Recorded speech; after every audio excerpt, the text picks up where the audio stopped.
Hizkuntza baten erabilera soziala ezinbestekoa da bere bizitasuna mantentzeko. Arlo honetan, Euskarabideren helburua da euskaraz hitz egiten den hiztun kopurua eta eremu soziala gehitzea. Jakina, hiztun berriak sustatzea bi publiko objektiboa ditu. Hezkuntza sisteman sartzen diren aurrena eta helduena. Gaur, Memoria eta Bizikidetza, Kanpo Ekintzako eta Euskararako Departamentua Euskararen Nafar Institutoaren bidez, Euskarak duen balio soziala eta kulturala nabarmentzeko prestatu duen kanpaina aurkeztuko diezegu. Kanpainaren leloa, Dales nuestro legado, Dales Euskara, emaiezu hemengoa, emaiezu Euskara da, eta Euskararen balioaren eta garrantziaren aldeko mezua zuzendu nahi zaie familia nafarrei batik bat haur txikia dituztenei. Euskara Nafarroko berezko hizkuntza da, Nafarroaren izaeraren oinarrizko osagarri eta Nafar guztion ondarea.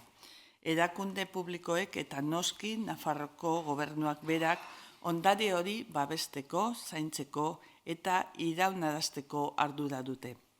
Kanpaina honek Euskararen Foru legeak agintzen duen sustapenaren bidetik eta azken urteotan Euskarabideak egin dituen kanpainen ildoari jarraituz eginda. Gurasoek euskara jakin edo ez, Nafarroan jaioa izan da ala ez, familia orok eman diezaioke euskara bere aurrari, eta horrek mesede eta aberastasun handia ekarriko dio txikiari bere bizitzan.